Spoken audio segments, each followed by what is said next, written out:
Hello and welcome back to Three Pints and a Clean Sheet. Greg, how are you? I am relieved. I did think you might say that, hence why I came to you first. Oh, I'll come back to you though. Kyle, how are you? Based on Sunday, I'm fair upset. I'm inconsolable. You seem it with that big Cheshire cat grin on your face. Yeah, so obviously, if you haven't been living under a rock, England did lose in the final. Greg, sum it up for us. Way. That's my summing up. Thank you I'll for that. turn. And that is a Three Pints and a Clean Sheet over for this week. Thank you for listening. No, Godspeed. go on. Godspeed. Hey, Alternative wrap up or somebody. Uh, I found a video of Jordan Pickford crying, and I would like it to be intravenously injected into my veins for the rest of my life. you're I you're mean, one horrible, horrible boy sometimes. it's just I don't care. I saw some fans claiming that they've been cheated out. Not by any stretch of the imagination. Wait, the If you, Netherlands fans or England fans? Because one of them has a serious case. One of them doesn't. England, there's fans were saying last night they were cheated out. Why? I go to Twitter or X or whatever you want to call it. I've heard they're trying to claim the goal was offside, mate. Did you not see the replay, or were you too busy greeting at that point? They probably Some left. it was some finish. It was a gorgeous finish. They all Um, were. They both were. Yeah. All The three goals final- were really good, to be fair. The final as a whole was a first half entirely as I suspected, which was a bit dull, and then a second half which was quite good. Elton Spain came out the blocks pure dead quick. I saw it summarised that football was the winner. Spain definitely played the best football of the tournament. Yep. There wasn't really any arguing with that. And Scotland were the only team to beat them in the within the qualifiers or the finals themselves. Yes, because the qualifiers definitely count equally as important, and we truly believe that. Well, I Yeah, mean, I'll so take we're it. like, we've got to take positives. I've got some facts for you, thanks to the XG philosophy on Twitter. Great. What was that? Great. Oh, great! I thought you were trying Wait, to before you go on to this, I was watching some of the old content, or listening rather, back when we were just on the old audio. I actually listened to Statman Kyle again, so you're kind of taking his crown at this point. I am, I'm afraid. I do have some nice info. England created less XG at Euro 2024 than Croatia. England created 6.43 XG. Croatia created 7.1. Croatia went out in the group stage. England made the final. Yeah, but they tried their best, so. Or if you would like, England's last 6 goals at Euro 2024. So all the goals in the knockout stage. If you have all the ones that weren't a penalty, it adds up to a total of about 0.4 or 0.5 of an XG. The highest one is Kane's versus Slovakia, which is 0.22. You've got Bellingham versus Slovakia, 0.05. Kane versus Slovakia, 0.22. Saka versus Switzerland, 0.03. Watkins versus the Netherlands, 0.06. And Palmer versus Spain, 0.03. As it says underneath, relying on screamers is unsustainable. I don't think it was screamers England relied on. I think they genuinely relied on individual talent and big moments to get them out of some shit situations. Arguably luck. You've got to give them a bit of credit for getting to the final, albeit they played absolutely honking football for most of the tournament. They tried as hard as fucking possible to not make the final. Sadly, the draw was so easy, they didn't have to play any good teams to get there. They did the bare minimum to get through. That's what it was. You can't But knock even them for playing that. shit, they made the final, so fair play on that. But they were outclassed in the final, and that's my Again, what do you mean made that? Like, they didn't have to do very much to make the final. Is the point? Yeah, but it goes back to this. You got to play who's in front of you. It's like you try to say Littler was shite at the time of the World Championships because it was who he was playing. But you can be a result of a fortuitous draw, and you need to say that. Like, you need to acknowledge that. You can't just say, "Oh, they've done really well." You need to say, "Yes, in this case, Littler played really well and had a fortuitous draw. Fair enough to him." This case is not that. This case is England played shit and took advantage of a fortuitous draw. If England were on the other side of the draw, England were fucked. I don't know. It depends who they played. There was a few shouters. Swap them for the team who came second in their group, Denmark, immediately playing Germany. It could have been Germany. Germany were quite hit and miss. these And still days. beat us 5-1. Yeah, true. Yeah, they were very hit that day. Yeah, they're We missing were, against the we were next very team. mess all tournament. Switzerland. We're ready for Switzerland. Don't be silly. Yeah. But yeah, I think my general point is England were shit. England, like that. This, as much as they'll say we made the final, I am fed up of the narrative. England, like we've done so well to make the final. Well, you still can't knock them for me. The final. It Fuck your draw. Fuck your draw. It They still did well. But it depends where you do that from. If you do that from, sorry, if you say, "Oh, they've done so well to make the final" after the group stage they've had, if you say before the tournament, England are going to make the final, most people would go, "No shit." They were tournament favourites. Look at Paul Merson. With all the talent they have, I don't see how we can't win this. For all the hype up they got, they were shit and the tournament was a failure. And once again, to not really take advantage of a tournament that was quite open has to be a disappointment for them. but it was always going to be hard if they got to the final because they had to play one of the big teams. But that's better scenario than in the future where you're going to have to potentially play more than one of them, and they could be like back at their best. This is a Spain team that aren't anywhere near the best they're going to be. This Spain team is going to be a force to be reckoned with in the future. Germany are going to be good in the better in the future. This was the chance. Their team is primarily 23 and below. Some of it's not that good. It's decent, I would say. The players England had, they should more than enough to win it. We said that at the start. The attacking players England had. The defense isn't too bad either. They were I think the defense final. is pretty shit. Well, Guéhi had a good tournament for being. He had a good tournament for being from Crystal Palace, but that's for being his debut tournament. I think. Don't quote me on that. But you look at like that was what worried me about Spain last night. Spain have they have good attacking talent. I was worried about that Spanish defense, and they more than held their own. I mean, Declan Rice's performance was pretty guff, I have to say. Somebody said it £100 million to pass it sideways. I thought first half he was all right. I just remember him passing it into the Spanish midfielder's feet. Yeah. I enjoyed it. He's a bit of a sideways pass merchant.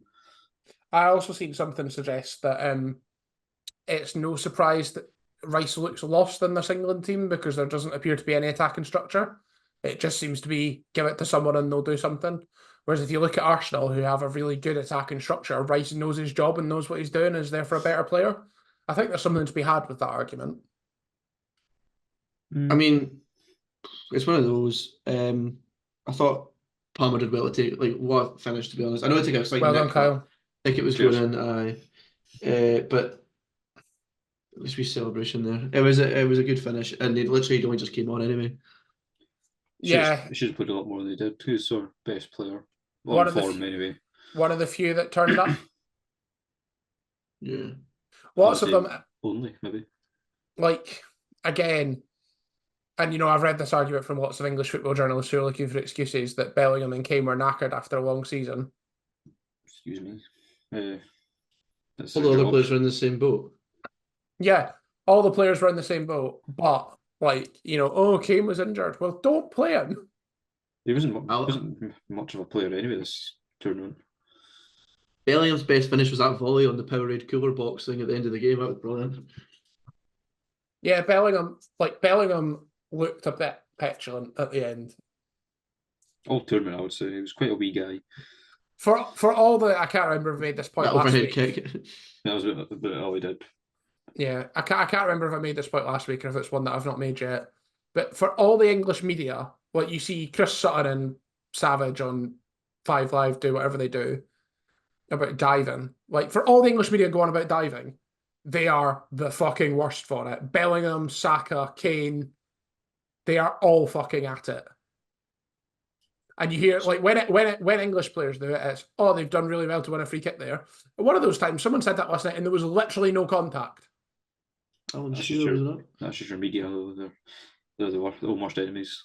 I enjoyed the Talk Sport video rather of Jamie O'Hara head in hands. I really enjoyed that.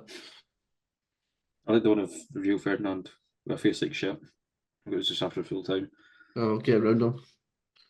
But yeah, I mean, I think I genuinely thought before it, I thought they could do this if So Spain didn't I turn was up. worried. I was genuinely worried. But I and was worried. the first goal went in, and I thought they need a second to secure this because like there's every chance that England could just take a chance. And Palmer comes on and does it. It was a great, like I say, a great finish. You could see the equaliser coming, right? Yeah. You could see Oh it coming yeah, a mile off. and the fact that Spain sort of sat back. I felt. Spain's But they first also had goal their as well. chances. Spain's first goal as well. How many seconds was it after the Oh, halftime whistle? Was Like it a minute, wasn't it? England just did not switch on whatsoever. Spain have just taken full advantage of that, and that's what you need to do. after all my chat at halftime of Luke Shaw has looked really good this half, could you imagine Kieran Trippier on the wrong side against Lamine Yamal, and then Luke Shaw switches off? I think they all did, to be honest. They kept Yamal quite quiet from what I've seen. Or the one that mattered, but What a ball, but as well. Yeah. He's got to, like, the awareness, he just sees Williams coming in, some finish. Technically, like Spain were technically brilliant and what you'd expect. As I say, I was a bit like Cucurella really surprised me as to how well Cucurella did. I enjoyed him firing back at Gary Neville after saying that he wouldn't win it. And to be fair, I thought Gary Neville's been one of the more tolerable ones this tournament. I thought people might disagree, but out of all of them, he's genuinely been one of the more straight talking, to the point, unbiased ones. Obviously, there's a bias point in there, but bloody Ian Wright and the Alan Shearers. Yeah. What pressure, eh? What pressure? Pressure's for tires. I take that, Alan. Get up, yes, son. Yeah, but the pressure, the pressure, one, is self-imposed, and two, as I've said, I think was needed. There is pressure for this crop of England players to win something quickly. The pressure just fucks them. The question is, so Kane is like at Bayern, still scoring for fun, arguably, has been like injured over this tournament. Yeah, fair enough. He is 30 now. He's got there's only so many more titles and finals that he can bottle before he's gonna have to pack it in. But he's got one World Cup and 1 Euros left. He's not a player that relies on pace. Maybe he's got a few more. I don't know. But maybe that pace, Euros, that pace looked lost last night. England went long straight from the kick-off. England looked so much better without Kane. With Watkins on, England looked a different team and looked threatening. You knew they were panicking. Sorry, you knew they were panicking when they brought Kane off, to be honest. Yeah. But like you say, it worked, so. He realised it wasn't working and made a change. But why did it take him to the final to do that? You took him off against Holland and it worked the treat as well. That was much later on, though, wasn't it? Yeah, it was like the last 10 seconds. Yeah, exactly. Do you think he'll stay on? Or do you think that's him? Okay, no, he's gone. He said he was going. I think he will. I think he'll stay. Well, he said before he was going, but I don't know. I think they'll talk him into staying. If you're an England fan, want him to. If you're an England fan, I don't think you do want him to stay. But then 2 finals on the spin is not to turn your nose up at. The problem is, I think it kind of is, because I think England should have won at least the 2021 one. If not this one. The favourites. I think Italy were not favourites, weren't they? I don't know. Yeah, they were. They were on a long unbeaten run, but that was the opportunity. I said this about Belgium. They had the opportunity and are now regretting it when it's on the way down. England are having these opportunities, and at some point they are going to have to take one. Yeah. But it's just like, we'll use Steve Clarke. If he was getting Scotland to finals, 2 in the spin, would you want to stay on because he's getting you to the right places? Different expectations. Yeah, different expectations. We know that we'll never get that far. If he goes to the final, I'd give him a knighthood. I actually think the Steve Clarke comparison is really worth it. And really worthwhile to think about, because arguably they are in very similar positions. Steve Clarke has done what we've expected of him now, which is take us to 2 Euros. Gareth Southgate has took England to 2 finals. That is kind of what you'd want them to do. But I think there is now an acceptance from me for both of them, if I'm an England fan or a Scotland fan. Well done, you've done what we need to do. But both times we've let ourselves down and we need to change to get the best out of this group. The problem for England, I think, is that they're deluded as to the quality of manager they can get in the door.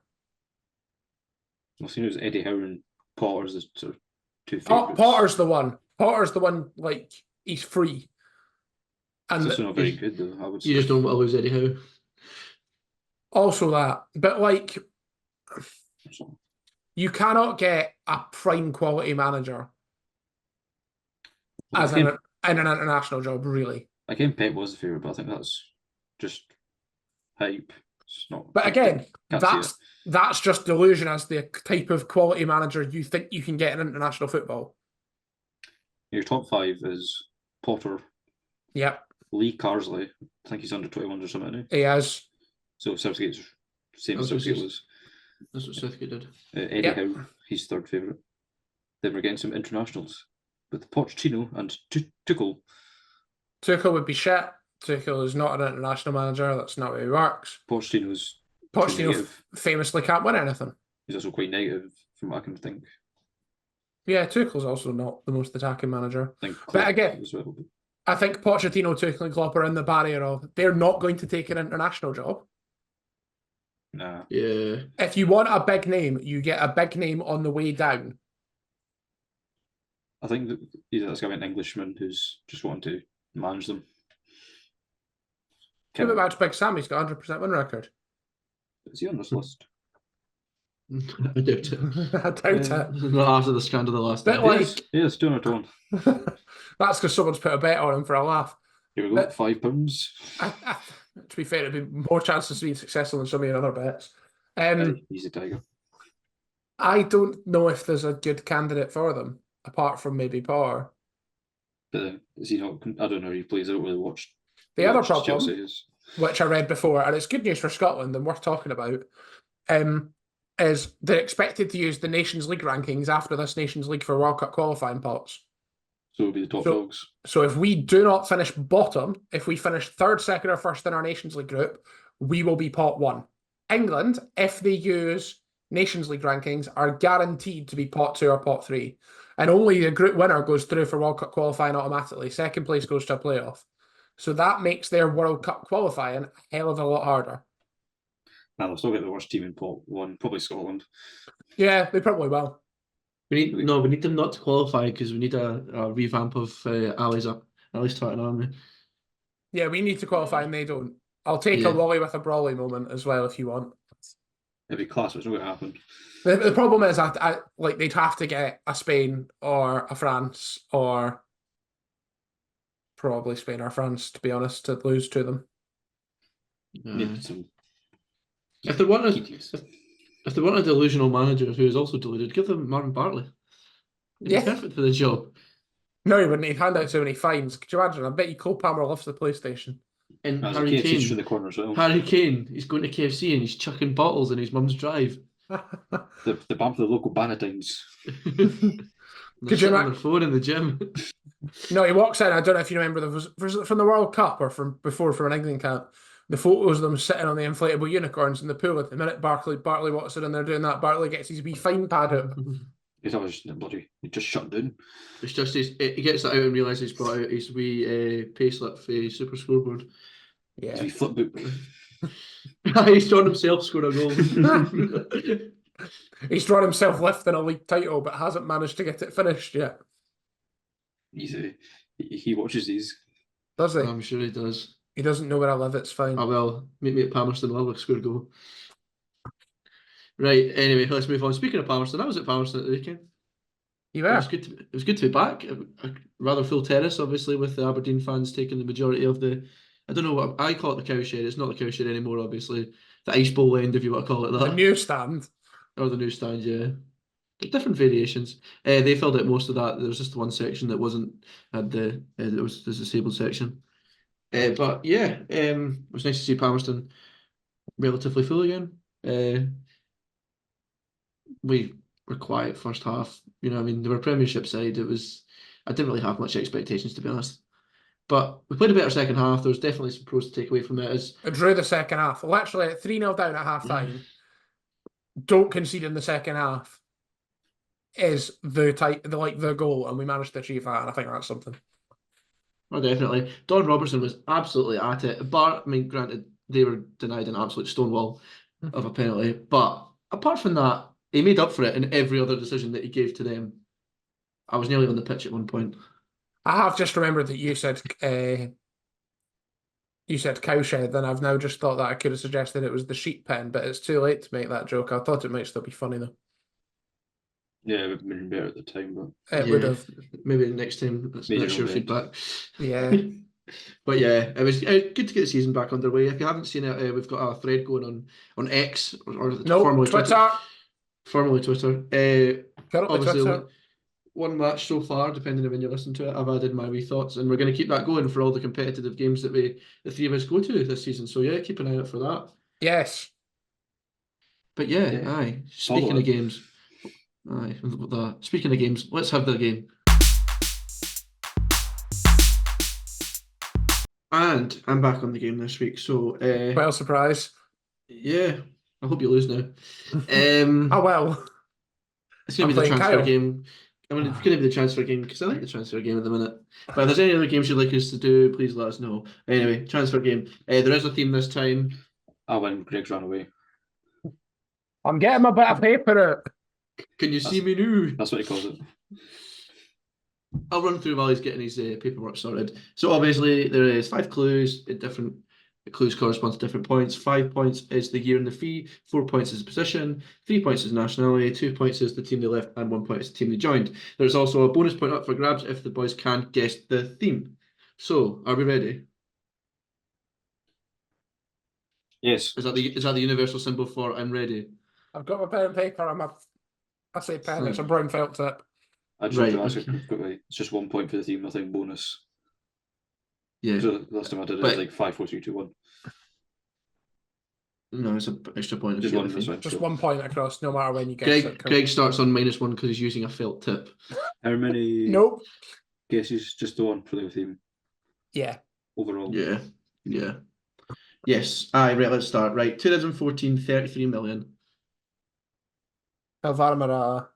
Nope. I've already forgot the year, but it doesn't really matter. 2014. 2014. I thought it was 12, I said. James Rodriguez. No. 2014, 33 million for a midfielder.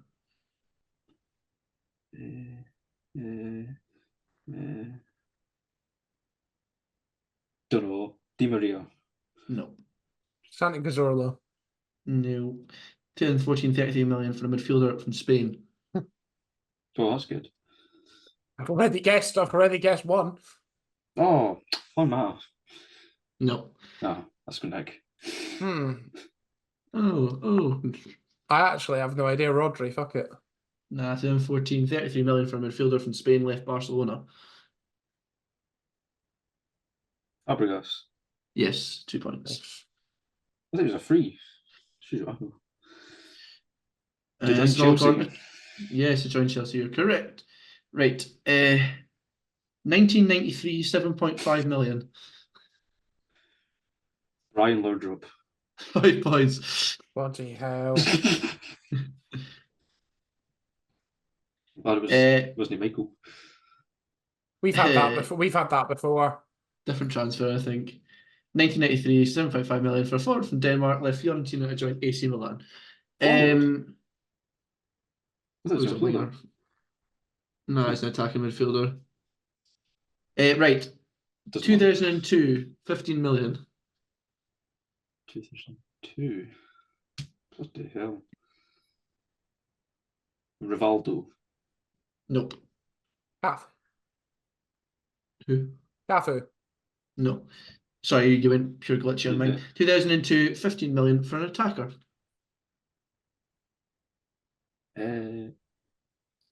2002 is weird.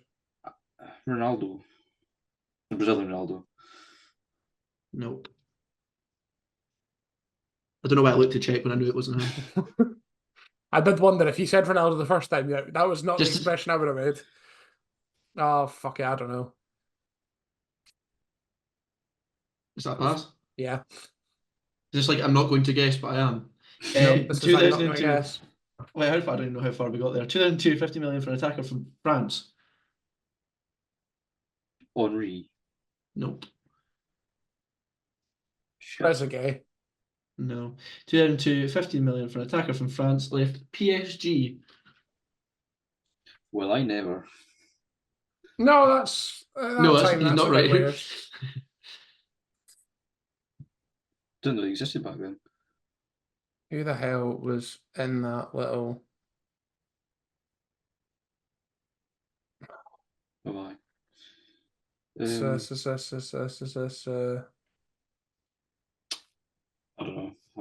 know. I also don't know. Right. Turned to 50 million for attacker from France. Left PSG even to join Man City. An attacker, you see? Yeah. An attacker. I'm just fact checking, but yeah. Yeah, this do be weird. It's the Man City that's threw me off because they throwing about 250 million in 2002 is mad. They also didn't exist back then. That's why I chose this one. They were in like the Championship. See, I mean, absolutely. Oh, Anelka. 1 point. There you go. Yeah, makes sense. He always went for a lot of money. Yeah. Right. 2010, 40 million. Ozil. Negative. Mata. Nope. 2010, 40 million for an attacker. David Villa. 4 points. Nice. From Spain, left Valencia to join Barcelona. So was that 1, 2, 3. Is the connection just what I obviously think it is, but I don't know. Oh, didn't you start this? You're guessing it. You're guessing it. I'm not guessing it just now. I can't remember the players, so I can't make a connection because I forgot the players. 1995, 2 million. Can I guess the team now or go wait till the end of this round?